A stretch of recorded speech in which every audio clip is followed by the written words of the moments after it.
Chers amis, chers camarades, c'est avec une grande émotion que je m'adresse à vous en ce jour si particulier. Une émotion provoquée par les souffrances de cet hiver rigoureux infligé à notre peuple, révélant encore et toujours l'absence de l'État. Des organisations et irresponsabilités sont à considérer comme la principale menace contre la sécurité des Algériennes et des Algériens de notre pays tout entier. Nous ne pouvons plus nous contenter de rendre hommage au courage et à l'abnégation des solidarités effectives qui sont exprimées de manière spontanée au sein de la population. Ceci est depuis toujours la marque de grandeur du peuple algérien.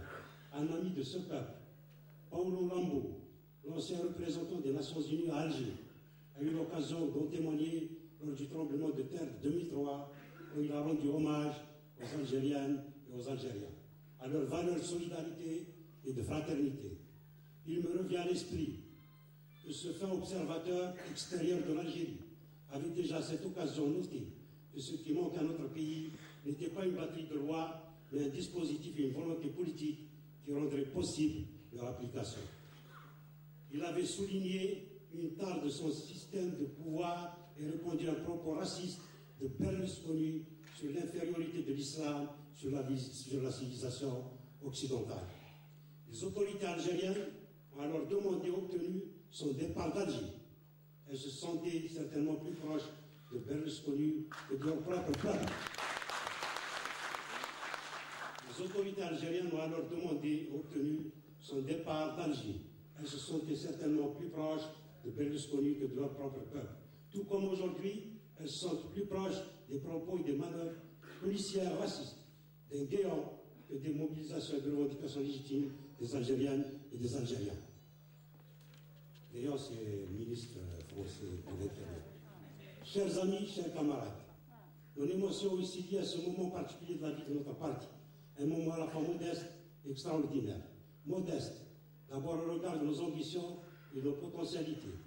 Il n'était pas écrit, si ce n'est dans les recoins obscurs des officines d'ici et d'ailleurs, que les Algériens et les Algériens viendraient un jour à débattre de l'utilité d'une participation électorale quand tant de défis sont encore à relever. Oui, cette petite salle de cinéma au passé si chargé aurait pu nous voir discuter des moyens de sortir de la dépendance alimentaire, énergétique, industrielle, culturelle, politique, etc.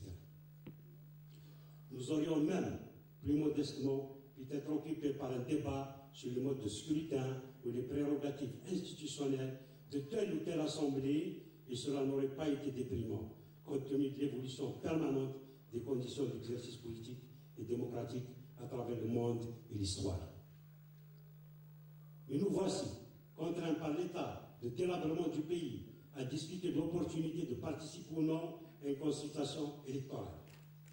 Et une telle discussion se tient dans un contexte d'éloignement des pratiques politiques, électorales ou non électorales, autant que des instruments de contrôle. Nous sommes arrivés à un moment où les consciences elles-mêmes sont soumises à une pression intolérable en vue de leur détournement. Et c'est cela que l'aspect extraordinaire de cet événement prend sa pleine mesure. Un homme perché sur le sommet d'une montagne peut se croire plus grand que tous les hommes. Mais qu'un séisme vienne à faire trembler cette montagne, et le voici à terre. Et un homme porté par des idées, des actions discutées, partagées avec d'autres hommes, peut construire une maison qui résiste au séisme. Ce parti et ce pays sont notre maison à bâtir, envers et contre tous les séismes. Cette convention est un aboutissement, comme on vous l'a si bien dit, d'un l'astrie. J'aimerais ajouter qu'il s'agira également d'un commencement. Laissez-moi vous faire un aveu. Les clivages qui traversent le parti ont failli plus d'une fois le perdre, surtout durant les années de braise et de sang dans lesquelles le pays a été plongé malgré lui. J'assume avoir dû, dans des conditions extrêmement pénibles, prendre des décisions qui ont pu sembler unilatérales. Elles n'ont jamais été. Il m'est arrivé de trancher entre des propositions différentes, voire divergentes, mais je n'ai rien ordonné ni engagé selon mon seul entendement, car nul homme censé ne devrait laisser son jugement tributaire de son seul entendement. Les conditions de semi-clandestinité, qui sont pires que celles de la clandestinité véritable, qui ont une cohérence intrinsèque, nous ont contraints non seulement à donner un caractère semi-clandestin à nos délibérations, mais ces conditions ont également permis au pouvoir de plaquer sur nos propres divergences les manœuvres malveillantes de sa police politique. Suscitant et encourageant le travail de sape et de division dans le parti comme dans le pays. Exacerbant la méfiance et cultivant la paranoïa pour mieux casser les liens qui font la force des peuples. Notez que la même méthode a été utilisée pour nous accuser tour à tour de menacer l'unité de l'Algérie, celle du pôle démocratique et enfin celle de la Kabylie.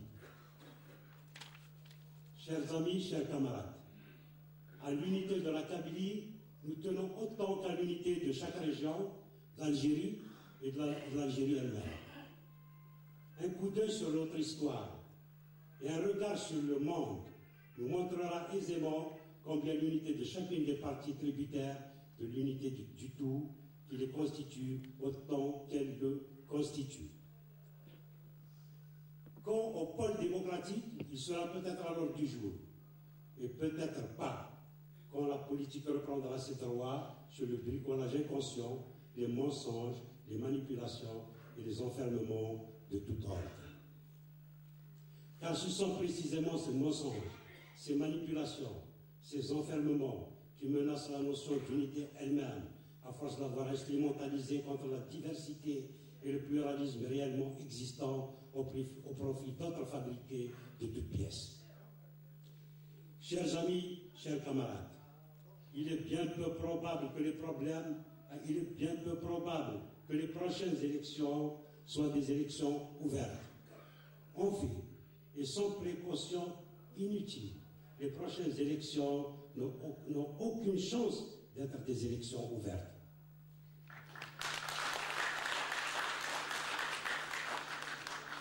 Nous ne pourrons donc pas assurer que nous allons sanctuariser le pays, veiller à la sécurité nationale et initier le changement démocratique en y participant. Nulle équipe, nulle institution n'est en mesure aujourd'hui d'assurer à l'Algérie une immunité électorale contre tous les périls qui la guettent. Je répète, nous ne pourrons donc pas assurer que nous allons sanctuariser la sécurité nationale et initier le changement démocratique en y participant. Nulle équipe, nulle institution n'est en mesure aujourd'hui d'assurer à l'Algérie une immunité électorale contre tous les périls qui la guettent. Mais par ailleurs, aucun boycott ne peut assurer qu'il constitue une alternative efficace à la participation. Ce dilemme n'est pas sans rappeler notre fameux ni République intégriste, ni État policier, dont on se sont moqués, avant d'en constater la pertinence. Je répète, ce dilemme n'est pas sans rappeler notre fameux ni République intégriste, ni État policier, dont on se sont moqués avant d'en constater la pertinence.